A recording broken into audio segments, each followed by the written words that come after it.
नमस्कार, take Marathi Raghu YouTube चॅनलमध्ये आपलं स्वागत आहे। 3 मोठ्या घोषणा। लिलावधारकांनी उत्खनन केलेल्या वाळूच्या 10% वाळू प्रधानमंत्री आवास योजनेअंतर्गत तसेच आर्थिकदृष्ट्या मागास प्रवर्गातील लाभार्थ्यांच्या घरकुलाकरता विनामूल्य उपलब्ध करून देणे बंधनकारक आहे।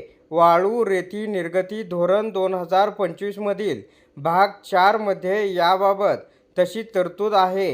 लिलावधारकांना याबाबत कोणतीही रक्कम अनुदेय असणार नाही। सदर बाब जिल्हाधिकाऱ्यांनी लिलावासाठी निर्गमित करण्यात येणाऱ्या ई लिलावाच्या जाहिरातीत ठळकपणे नमूद करावी, असे महसूल व वन विभागाच्या 15 मे रोजी निर्गमित शासन निर्णयामध्ये म्हटलेलं आहे। आता आपण 2 नंबरची अपडेट पाहूया। राज्य शासनाने विशेष सहाय्य अनुदान योजनेअंतर्गत लाभ घेणाऱ्या परंतु वैश्विक ओळखपत्र नसलेल्या दिव्यांग लाभार्थ्यांना मोठा दिलासा दिला आहे। अशा लाभार्थ्यांना वैश्विक ओळखपत्र काढण्यासाठी 30 सप्टेंबर 2026 पर्यंत मुदतवाढ देण्याचा निर्णय घेण्यात आला आहे।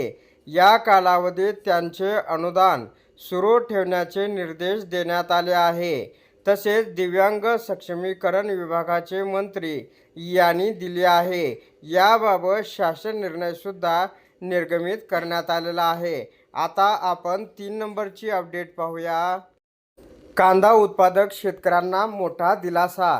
कांद्याला बाजारात केवळ 1 ते 2 रुपये प्रति किलो इतका अत्यल्प भाव मिळत असल्याने शेतकऱ्यांवर गंभीर आर्थिक संकट ओढवले होते।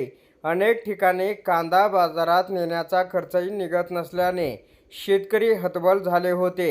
या पार्श्वभूमीवर आता केंद्र सरकारकडे ठामपणे भूमिका मांडत तातडीने कांदा सुरू करण्याची मागणी केली आहे। त्या मागणीची दखल घेत केंद्रीय कृषी मंत्री शिवराजसिंह चौहान यांनी आजपासून महाराष्ट्रात 12.35 प्रति किलो दराने कांदा खरेदी सुरू करण्याचा महत्त्वपूर्ण निर्णय या ठिकाणी घेण्यात आलेला आहे। याच्यामुळे राज्यातील शेतकऱ्यांना या ठिकाणी मोठा दिलासा मिळालेला आहे। तर अशा प्रकारच्या महत्त्वपूर्ण अपडेट जाणून घेण्यासाठी आत्ताच आपल्या टेक मराठी रघु यूट्यूब चॅनलला जास्तीत जास्त शेअर व सबस्क्राईब करा।